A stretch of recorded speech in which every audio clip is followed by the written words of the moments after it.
Le damos la bienvenida al embajador Juan Álvarez Vita, amigo también, gran amigo de BIS Televisión, del grupo de profesionales que estamos en torno a este periodismo independiente de promoción del desarrollo humano y de la justicia social para hablar del Papa Francisco, el Papa de la Esperanza y la justicia social, además latinoamericano. Juan, embajador, bienvenido a BIS Televisión y Abriendo Puertas.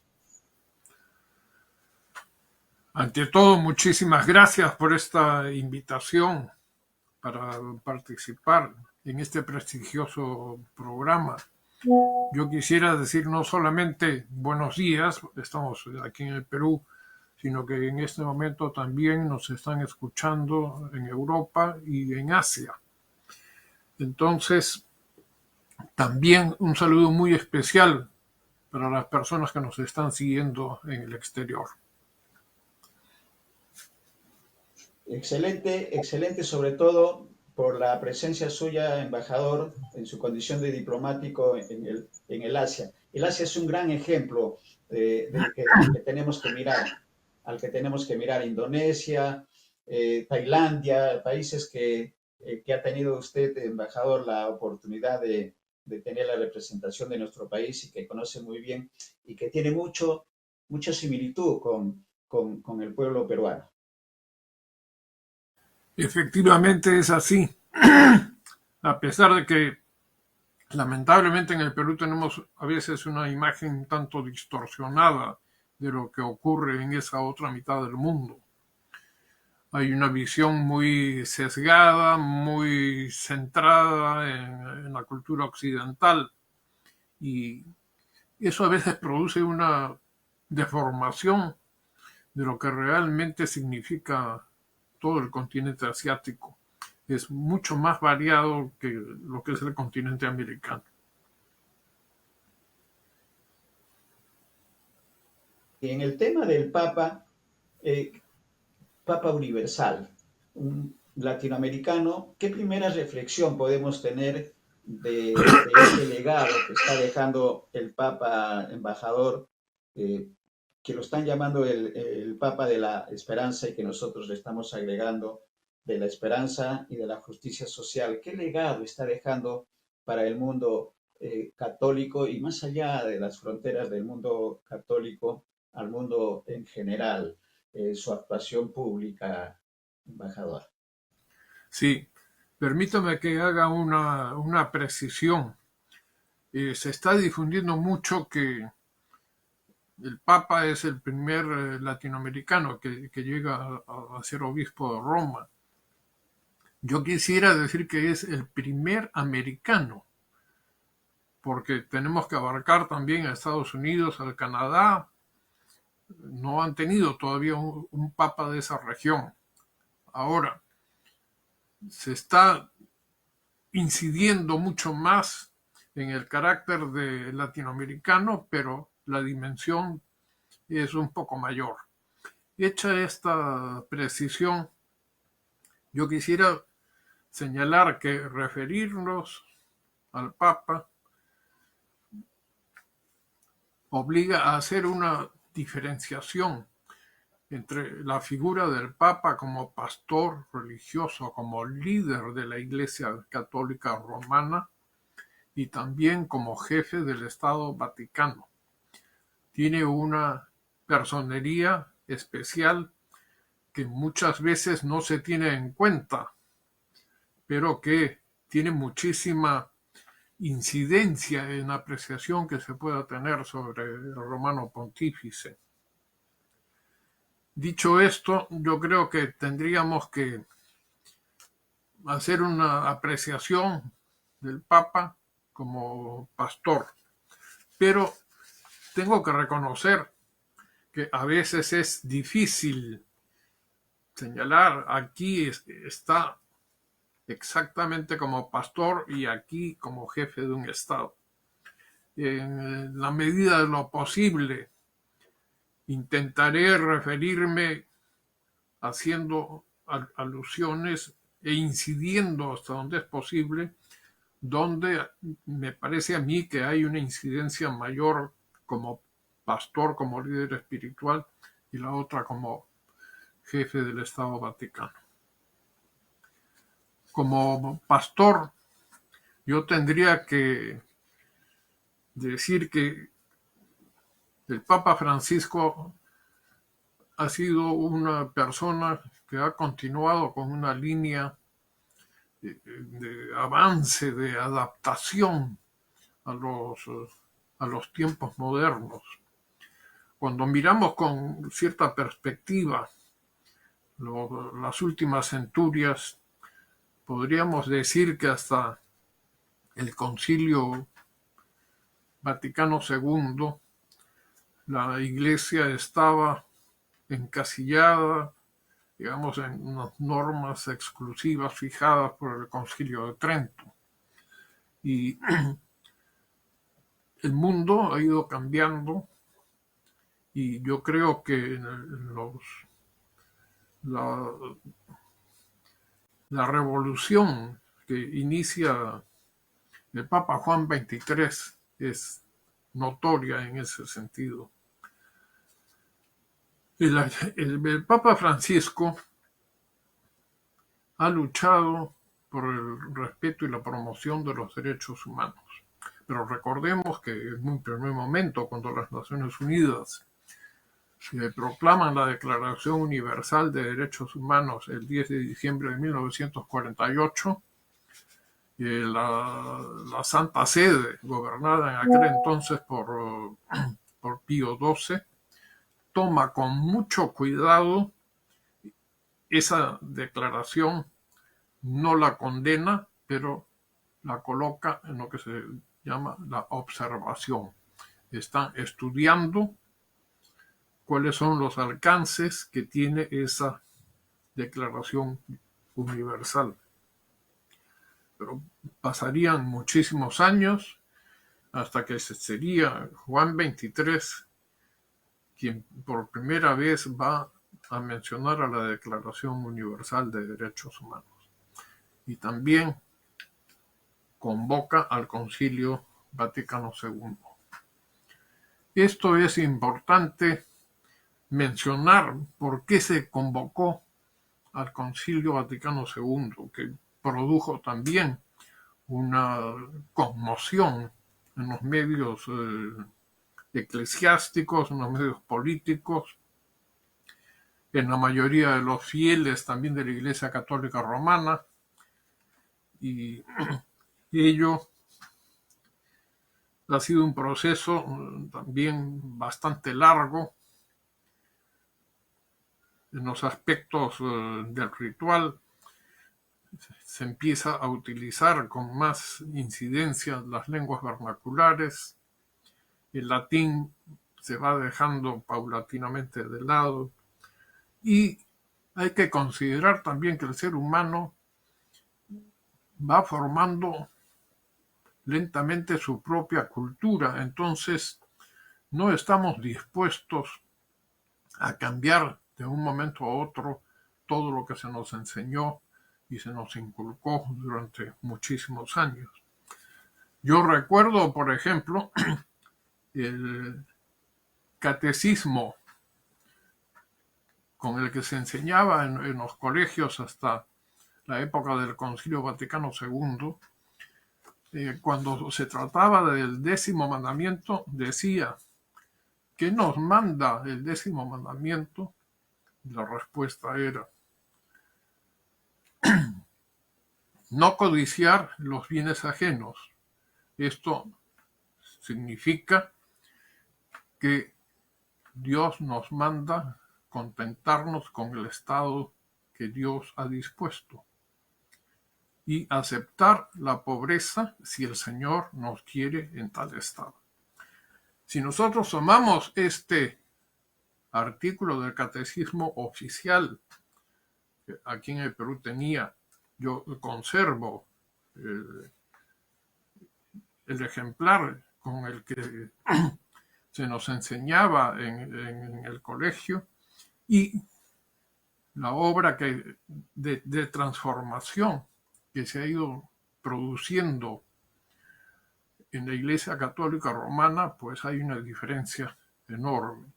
Si uno va haciendo un análisis de las encíclicas papales, hay cambios sobre la visión del mundo que yo diría son casi de un 100%. Ahora, ¿qué es lo que tendríamos que observar? Y es que no se ha tocado partes que tengan que ver con dogmas. Eso no ha sido abordado ni tocado. Que hay discusiones de carácter teológico en el seno de la Iglesia Católica Romana sobre la validez de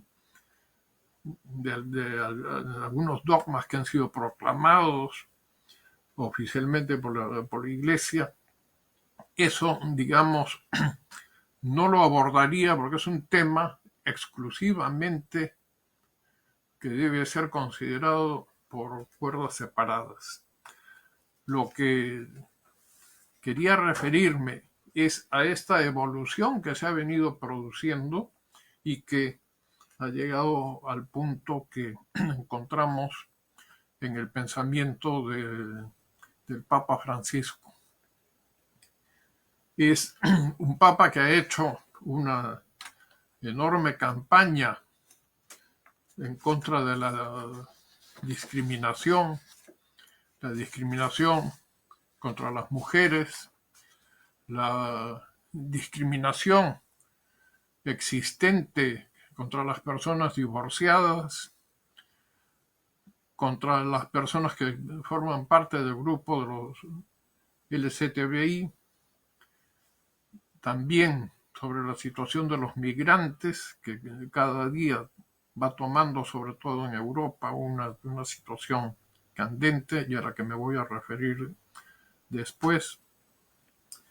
También es importantísimo la posición que el Papa Francisco tomó con respecto a la protección del planeta, la ecología. La encíclica Laudato Si es realmente una síntesis, una condensación, no solamente teológica, sino científica y de todo tipo, que yo pienso que tendrá una durabilidad de muchísimo tiempo. Se trata de un documento muy bien elaborado, pero que también al margen del contenido mismo de la encíclica Laudato Si, en una oportunidad el Papa señaló que la Amazonía era de toda la humanidad. Y recordaremos que el entonces presidente Bolsonaro del Brasil dijo, no, la Amazonía es nuestra. Naturalmente que habrá que hacer algunos ajustes, algunas interpretaciones, pero en términos generales yo creo que es un monumento que tenemos que reconocer. Se debe también a la labor tesonera que el Papa Francisco ha tenido. Por otra parte, tenemos que destacar su lucha contra prácticas corruptas que se han venido dando en el seno de la Iglesia Católica Romana. Y esto es muy importante porque han sido miembros de la alta jerarquía eclesiástica que se han visto involucrados en negocios turbios y de diferente calidad, donde el Papa ha tenido que afrontar situaciones muy complicadas y que ahora, si bien en los medios de prensa de la mayoría de los países, me refiero a los medios de difusión que tienen una difusión, digamos, bastante general, hay una uniformidad, hay ciertos puntos que parecería que no se quiere incidir mucho, pero hay que reconocer también que todas estas reformas que el Papa Francisco ha venido haciendo han generado también reacciones contrarias de quienes se han visto afectados por esas medidas. Y no solamente han sido en el campo económico, sino también su lucha contra la pederastia, principalmente en España, en Chile, en el Perú, Alemania, Australia. En el caso nuestro, creo que todos conocemos la posición que el Papa Francisco tomó en lo que se relaciona con el sodalicio, que era una congregación surgida aquí precisamente en el Perú. Creo que también tendríamos que mencionar que el Papa ha tomado medidas para hacer efectiva la investigación que este tipo de delitos merece. Y ha señalado también que el ocultarlas es un delito grave. Lamentablemente, durante muchísimos años, la Iglesia Católica Romana fue tratando con mucha discreción estas cosas de una manera tal que podría a veces confundirse con la tolerancia. Yo creo que eso es un punto importante que tenemos que destacar en la herencia, en el legado que nos deja el Papa Francisco. Todo esto que he mencionado, perdón, Sí, adelante, sigue. sí, decía que todo esto que he mencionado ha generado también las reacciones de los grupos tradicionalistas. Entre ellos, ya no hablaremos pues, de los remanentes que surgieron en la época inmediato posterior al Concilio Vaticano II, me refiero a Monseñor Lefebvre, ¿no? Que fundó la Fraternidad de San Pío X y que hay algunos problemas pendientes. Hay 2 obispos que fueron ordenados por el Monseñor Lefebvre, que todavía eso constituye un punto que con el tiempo yo creo que se van a ir limando asperezas. Pero dentro del grupo de los tradicionalistas hay un grupo de cardenales, varios de ellos norteamericanos, que han iniciado una campaña realmente bastante intensa contra el Papa Francisco. También no solamente han sido cardenales norteamericanos, hay cardenales como Angelo Becciu, que en estos días ha tomado cierta notoriedad, porque este cardenal, como recordaremos, fue sancionado por el Papa Francisco precisamente por malversaciones, malos manejos económicos y acusado de corrupción.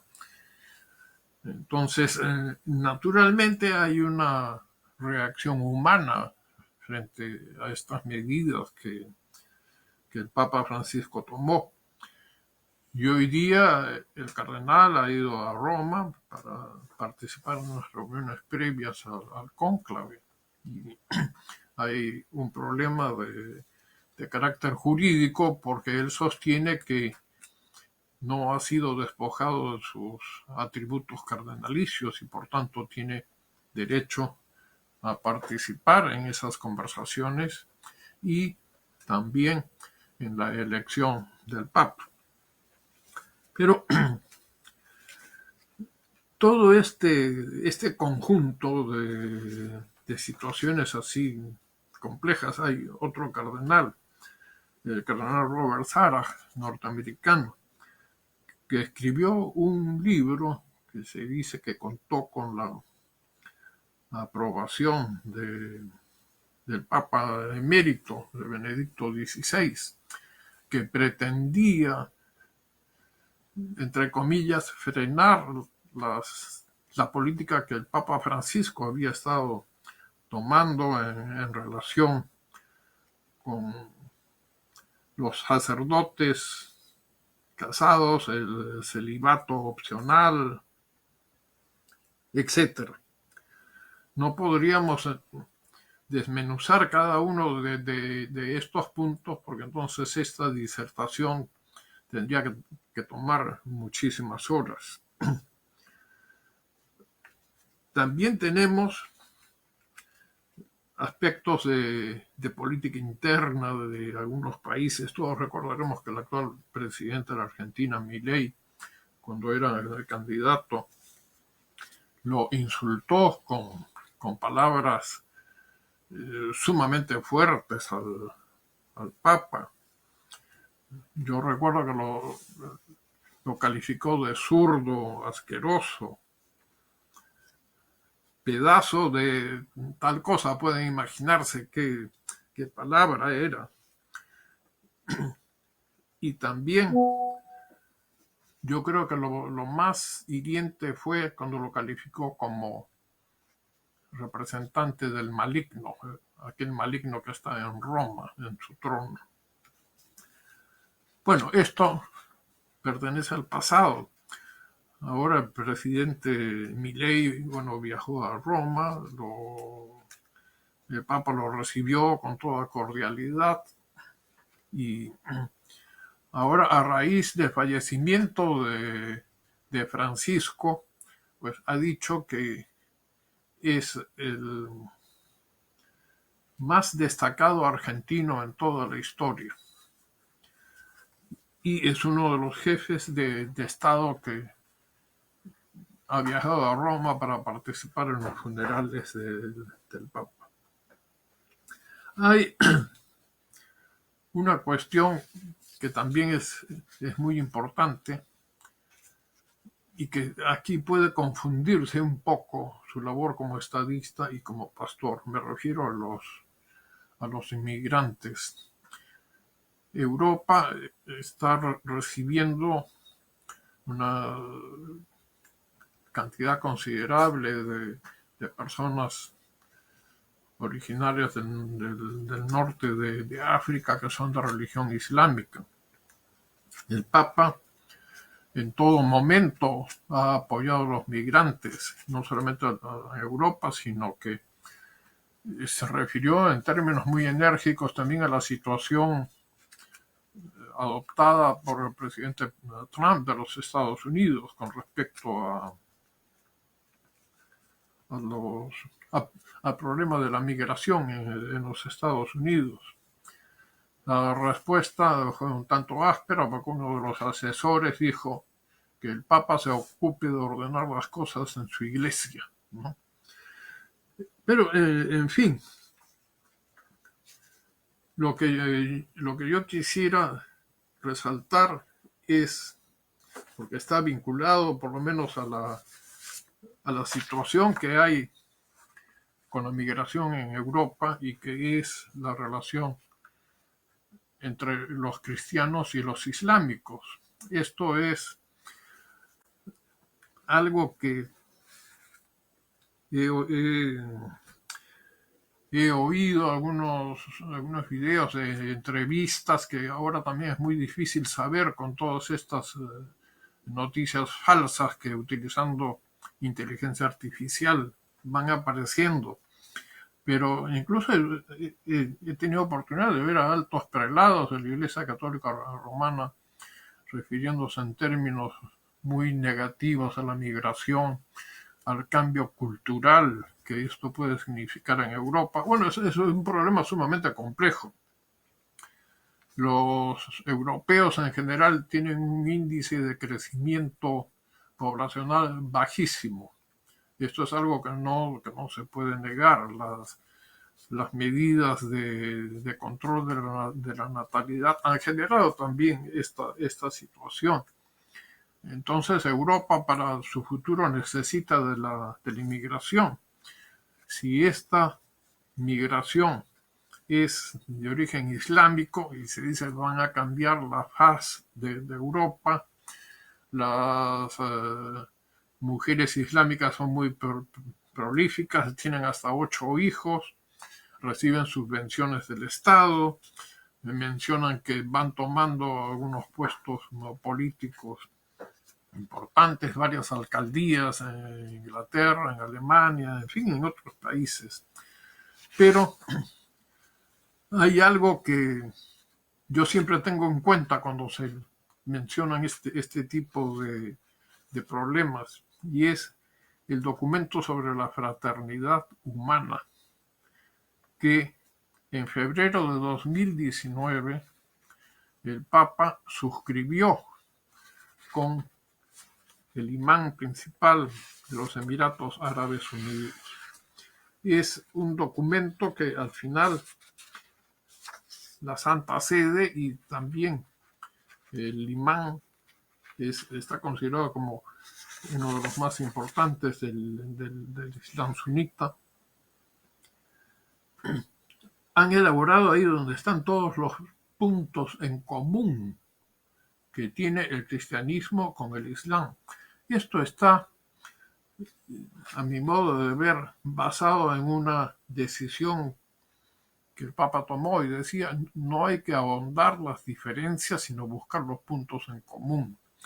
Cuando uno lee este documento, entonces uno dice, pero en realidad el Islam y el cristianismo tienen muchísimos puntos en común. Y en este documento, que yo diría que es una versión actualizada y muy completa sobre la paz mundial y la convivencia común, tendría que tener la misma difusión que la Declaración Universal de Derechos Humanos, porque toca prácticamente todo y con una visión muy moderna, muy actual. Y sobre todo los puntos de fraternidad a los que invoca tanto el Papa como el gran imán de Al-Azhar, Ahmad al-Tayeb. Yo coincido y respaldo esta iniciativa de estas altas autoridades de la Iglesia Romana y del Islam. Y yo espero que pasos así también se realicen con el mundo judío, porque son, como se viene diciendo en el seno de la Iglesia Romana, los hermanos mayores del cristianismo. En realidad, las llamadas iglesias, las llamadas religiones abrahámicas tienen un mismo origen, un mismo Dios, y yo creo que esto es uno de los puntos sumamente importantes en el legado del Papa Francisco. Ahora, el otro aspecto que podríamos abordar es el Papa como jefe del Estado Vaticano. Entonces, el Papa ha hecho viajes prácticamente por todo el mundo. En algunas declaraciones podríamos observar algunas características. Yo creo que la diplomacia vaticana, y esto lo pienso desde hace muchos años, es una de las mejores del mundo. Tiene un equipo realmente extraordinario. Si uno toma los mensajes oficiales que el Papa ha dado lectura en sus visitas a diferentes países, pues uno puede apreciar el equilibrio, la serenidad, la equidistancia, un manejo verdaderamente diplomático. Lo que ocurre es que el Papa, quizás por cuestiones temperamentales que cada persona tiene, en algunas oportunidades cuando deja el texto y empieza a hablar fuera de lo escrito, dice cosas que puedan sorprender. Yo recuerdo, por ejemplo, a su llegada al aeropuerto del Alto, en Bolivia, en su visita a ese país, en medio de la lectura, dejó el texto escrito y dijo: estoy pensando en el mar para Bolivia, en un contexto que naturalmente a la diplomacia chilena no le podía haber caído muy bien. Pero el hecho es que fue mencionado ahí. También podemos recordar los, los problemas que surgieron cuando hizo una mención al pueblo kurdo en otra visita a países asiáticos, que es un tema que todavía no está superado en esa región. Y lo más actual que podría destacarse en estos momentos es el ofrecimiento de mediación papal en el caso del conflicto bélico entre Rusia y Ucrania. Todos recordaremos cuando los medios de comunicación informaron que a, a las pocas horas de haberse producido el primer choque bélico, el Papa toma su automóvil, que es un automóvil muy sencillo como corresponde a su personalidad, o perdón, como correspondía, porque ya no está más aquí entre nosotros. Pero sorprendió un tanto que él tomara la iniciativa de ir a visitar al embajador de Rusia ante el Vaticano, en la embajada rusa. Esto rompió moldes tradicionales que se han venido observando siempre, porque ha sido o debía haber sido el secretario para Relaciones Exteriores del Vaticano el que debió haber convocado al embajador ruso y haberle expresado el deseo, el ofrecimiento del Vaticano de mediar en esto. Es difícil interiorizarse en estos aspectos porque las fuentes de información sobre este tema han ido saliendo a cuentagotas, ¿no? Pero se puede reconstruir un poco lo que pasa ahí. El Papa expresa también su deseo de conversar con el presidente Putin y también, naturalmente, con el presidente Zelensky de Ucrania. Pero en este caso no hubo una retribución a una llamada telefónica que el Papa hizo o intentó hacer al presidente Putin y enfocó todas las conversaciones con el patriarca de Moscú, el patriarca Kirill o Cirilo en castellano, para hacer una mediación entre estos dos países.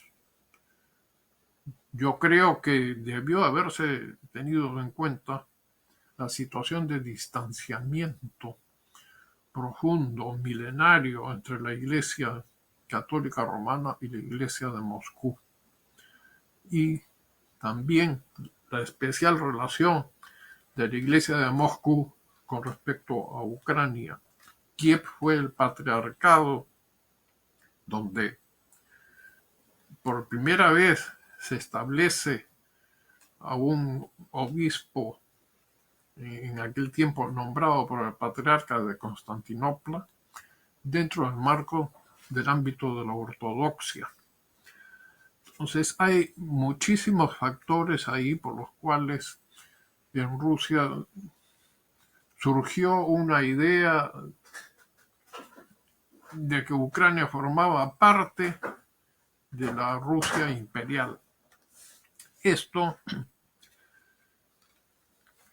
que es un tema también un tanto complicado por lo largo y lleno de recovecos, pero al final la Iglesia Ortodoxa rusa en Ucrania ha seguido dependiendo del Patriarca de Moscú.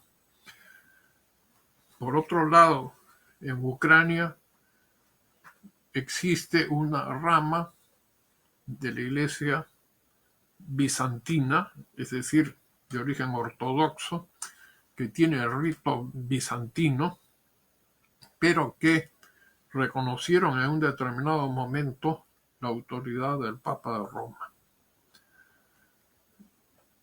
También se les conoce como los uniatas, un factor que yo creo que merece mucha atención, porque luego pareciera que hubiesen revivido muchos factores de todo ese pasado un tanto conflictivo de la Rusia imperial y de lo que hoy día se conoce como Ucrania. Lo concreto, para simplificar al máximo todo este problema,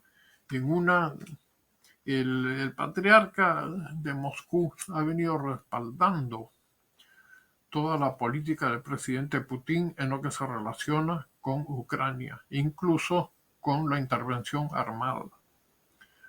El Papa, en una conferencia por vía informática, le expresó al patriarca de Moscú con las frases: nosotros no podemos actuar como representantes en nuestros gobiernos, no somos monaguillos de ningún presidente. Naturalmente, el patriarca de Moscú no tomó esto con simpatía. Por otra parte, tendríamos que recordar que es el actual patriarca de Moscú y el Papa han sido los primeros representantes de las dos iglesias que después de más de 1000 años han podido encontrarse personalmente. Juan Pablo II intentó hacerlo y no consiguió ningún contacto directo. El antecesor del actual patriarca Kirill era Alexis II, estuvo en Ginebra en varias oportunidades. Yo me encontraba ahí por razones de un cargo que tenía como miembro del Comité de Derechos Económicos, Sociales y Culturales de la ONU, y había ido a visitar el centro ecuménico. Por una cuestión de desfase de horas, cuando yo llegué me hicieron pasar a una sala y la verdad que yo no sabía por qué pasaba. Y ahí me encontré con el patriarca Alexis II. Y él había llegado antes de lo previsto. Bueno, el asunto es que tuvimos una conversación que resultó muy interesante, porque al conversar con él sobre los diálogos entre las dos iglesias, él me dijo: yo rezo todos los días por el Papa Juan Pablo II, pero también, me dijo, pido por la unidad en la esencia de lo que es el cristianismo. Pero cuando la Unión Soviética desapareció, yo solicité a la iglesia romana que no enviara misioneros, porque teníamos que reconstruir la iglesia ortodoxa y que necesitábamos una etapa de restitución después de tantos años de ateísmo oficial. Y me dijo, sí, no de manera directa, pero Juan Pablo II dio su conformidad a ese contacto y a ese deseo, pero me dijo, parece que Juan Pablo II no tiene un dominio total sobre su iglesia porque se produjo el envío de misioneros católicos romanos a esa zona de influencia de la iglesia ortodoxa rusa.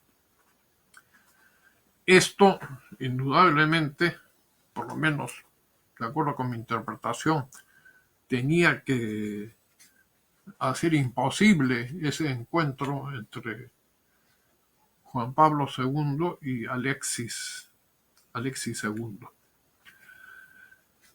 Con todos estos antecedentes, se produce un cambio en la Iglesia Católica Romana, entra como Papa Francisco y Kirill en la Iglesia de Moscú y se encuentran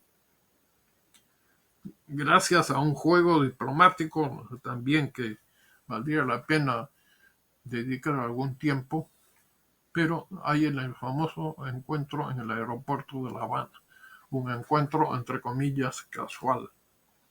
En la zona VIP de ese aeropuerto se encontraron los dos jefes de la iglesia después de más de 1000 años de separación entre ellas. Entonces, frente a todo esto, el ofrecimiento de mediación era algo realmente muy complicado. Yo no podría decir si eso fue recomendado por el secretario de Estado del Vaticano, no conozco eso, pero de cualquier manera yo creo que esos acercamientos debieron haber tenido un manejo un tanto distinto, porque se produjo una sensibilización por parte de las partes en conflicto con respecto a la Iglesia de Roma y al Estado Vaticano.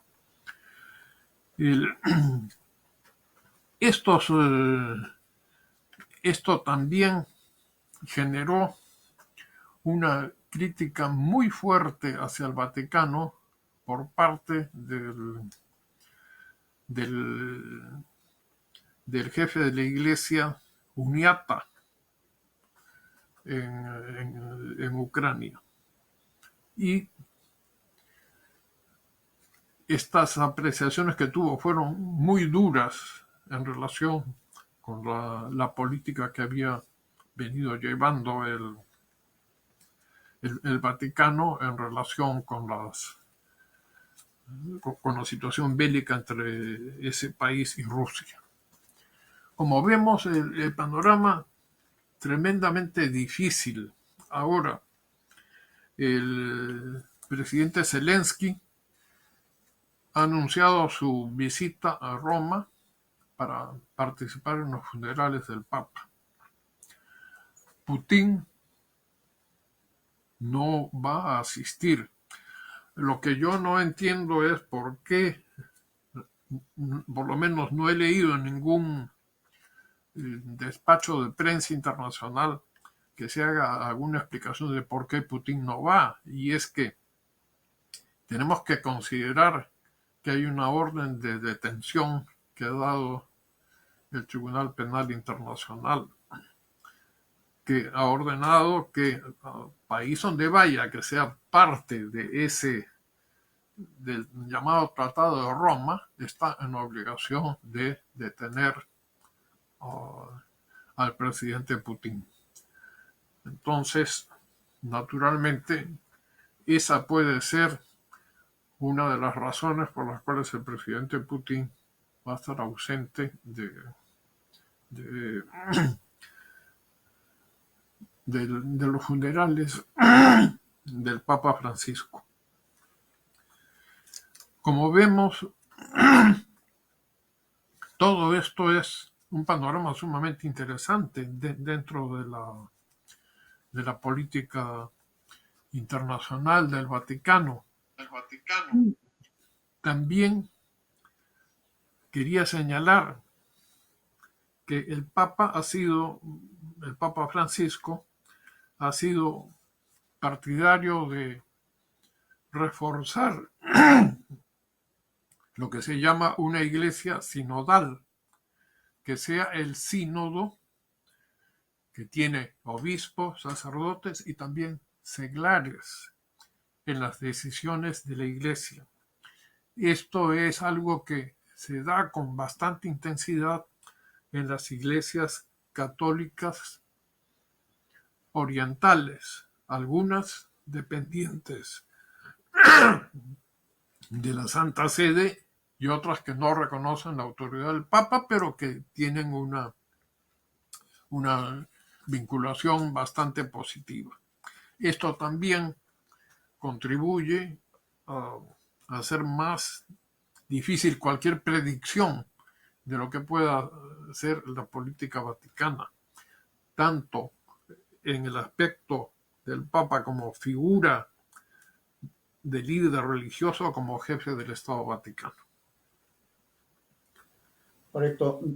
Embajador, una amplia y necesaria explicación de la presencia y el legado del Papa Francisco para la humanidad y también los retos para el nuevo Papa, porque el Papa Francisco creemos que revolucionó la Iglesia, la sacó de los claustros y la llevó al mundo, a los lugares más pobres y desamparados.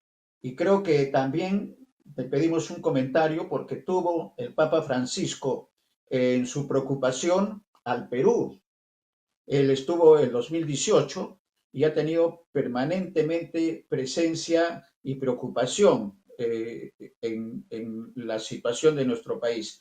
El 2024 reiteró una comunicación por el aniversario patrio a la presidenta Boluarte, en la que manifestaba su preocupación por la conciliación y por el diálogo, y ratificaba también lo que dijo el 2018 en la visita que hizo a nuestro país, a Madre de Dios, a Trujillo y a Lima, su defensa de la Amazonía y principalmente a luchar contra la corrupción. ¿Qué reflexiones sobre esta preocupación papal a la situación de nuestro país? Evidentemente, las autoridades no atendieron estos requerimientos de conciliación, de diálogo, de defensa de la Amazonía y la lucha contra la corrupción, embajador. Yo creo que la mayoría de los peruanos que seguimos de cerca el desarrollo de la visita, que fue más allá de lo estrictamente religioso, el Papa fue muy claro cuando habló desde el Palacio de Gobierno y delante del presidente Kuczynski. Se refirió a la lacra de la corrupción y cómo es que la corrupción tiene un efecto devastador. Y recuerdo que utilizó la palabra flagelo social y que se necesitaba mucho más transparencia entre las entidades públicas, el sector privado y la sociedad civil. Y agregó, y no excluyo a las organizaciones eclesiásticas. O sea, prácticamente no se le escapaba absolutamente nada al Papa Francisco. Hizo también en Trujillo unas declaraciones que yo diría prácticamente proféticas, porque se refirió a los efectos devastadores de unas tormentas que estaban avecinándose. Y dijo, y que ponen en juego el valor de nuestro espíritu. y dijo, se trata de una violencia organizada, como el sicariato y la inseguridad que esto genera. La falta de oportunidades educativas y laborales, especialmente en los más jóvenes, que les impide construir un futuro con dignidad. Y hacía una invitación a todos los peruanos para superar esta situación. Esto era en 2018. ¿Qué balance podríamos hacer nosotros los peruanos cuando vemos que la corrupción no se detiene? Cuando vemos que lamentablemente el sicariato se está extendiendo más y más, que no es suficiente con declarar estados de emergencia, sino que estamos cada día cercados por estas bandas que irrumpen y que están poniendo en jaque al actual Perú y al Perú de un futuro inmediato. Yo creo que es mucho lo que tendríamos que mencionar y hacer y también reflexionar sobre todo este mensaje que nos ha dejado este Papa americano, latinoamericano obviamente, y que también pertenecía a un mundo que yo diría universal. Porque abrió como ningún otro a la Iglesia Católica Romana, que la misma palabra católico significa universal, pero que le dio realidad, no solamente con palabras, sino las visitas que hizo, las declaraciones que formuló en África, como en África Central desfiló en el Papamóvil junto con el presidente de ese país, el cardenal y también el imán principal, es decir, el jefe del Islam, ahí llamando a la paz, a la tranquilidad, porque como todos sabemos, ese país vive bajo conflictos de enfrentamientos religiosos que tendrían que seguir aquel documento que mencioné yo al inicio de mi disertación y que diría es un documento profético y lleno de sabiduría y de respeto y de promoción de los derechos humanos. Yo creo que con las cosas buenas que este Papa ha dejado como legado, la balanza, el resultado del peso de lo bueno y de lo malo que pueda haber tenido como todo ser humano es inmensamente positivo. Y creo que de esta manera él hubiera querido también que se le juzgue de una manera, de una forma equilibrada, sensata, y creo que si hay consenso en lo que es el auténtico legado cristiano, creo que bien podría decirse que el Papa Francisco supo beber en esas fuentes, ¿no? Y lo puso de manifiesto desde el momento que adopta el nombre de Francisco. Y cuando le dicen, Francisco primero, le dicen no, simplemente Francisco. Pensando en ese gran hombre que fue Francisco de Asís, que yo creo que es admirado universalmente más allá de las fronteras de lo que es el mundo cristiano. Un hombre abierto, con toda justicia, patrono de la ecología. En aquel entonces también, cuando intenta un diálogo con el califa del Cairo, ¿no? Dejó también una huella que estimo yo debe ser tenida en cuenta y de manera principal aquí en nuestro país, que tiene una cultura cristiana, debe ser el faro que ilumine para una mayor equidad entre los seres peruanos, entre todos los que habitamos en este país. La figura del Papa va a crecer, del Papa Francisco va a crecer con el tiempo, y explicaciones como la que usted nos ha realizado y el agradecimiento en nombre de nuestros televidentes va a crecer. Va a crecer porque usted lo ha dicho, el Papa de la esperanza, el Papa de la justicia social y de los derechos humanos. Esa creo que es el gran legado y el gran reto para el nuevo pontífice que debe ser elegido en los próximos días. Qué gran reto para el nuevo Papa. Se le espera una valla muy alta, embajador. Palabras finales sobre esta reflexión del nuevo Papa que está por elegirse. Muchísimas gracias, Néstor, por esta invitación. En realidad,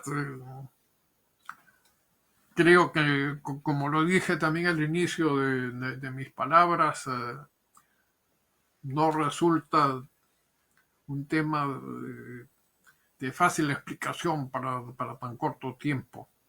Tendríamos que desmenuzar algunas cuestiones para que la mayoría de nuestros oyentes pudiesen tener una visión con mayor nitidez de estos momentos históricos que estamos viviendo.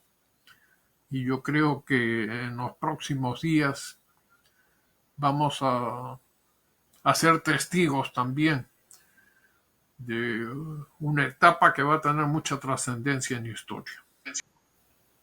Totalmente, embajador, y lo comprometemos porque este es el primer capítulo para conocer realmente el legado del Papa Francisco para la humanidad, principalmente para el mundo católico, pero creemos que va más allá. Su mensaje ha sido para toda la humanidad y, como hemos reiterado, va a ir creciendo con el tiempo y con el conocimiento de lo que ha hecho en su periodo papal.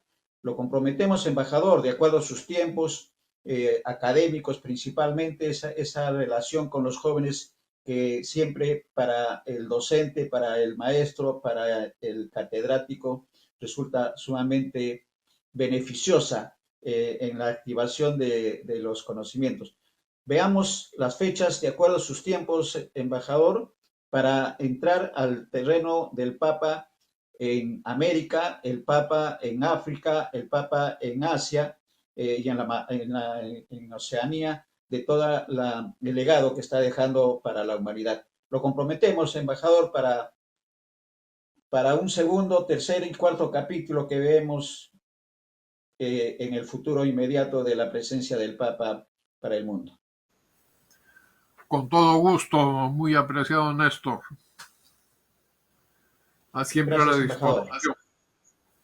Gracias, embajador. Muchas gracias en nombre de todos nuestros televidentes, a quienes agradecemos, y el mensaje y el saludo especial, como usted lo dijo también, Juan, el saludo especial a nuestros televidentes en Asia y en Oceanía, principalmente a Indonesia y a Tailandia, que creo que son los países que tienen el corazón, el embajador Juan Álvarez Vita. Gracias, embajador. Palabras finales. Finales.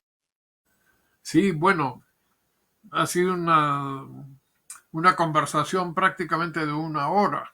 y realmente me siento muy complacido y muy agradecido.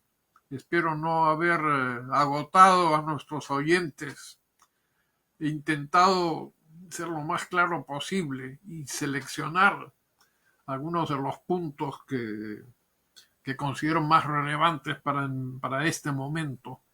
Para mañana las cosas pueden haber cambiado y tener otra perspectiva, ¿no? O en algunos aspectos, pero en esencia es un tema que lo vengo estudiando desde hace muchísimos años. No es algo que haya surgido de la noche a la mañana, ¿no?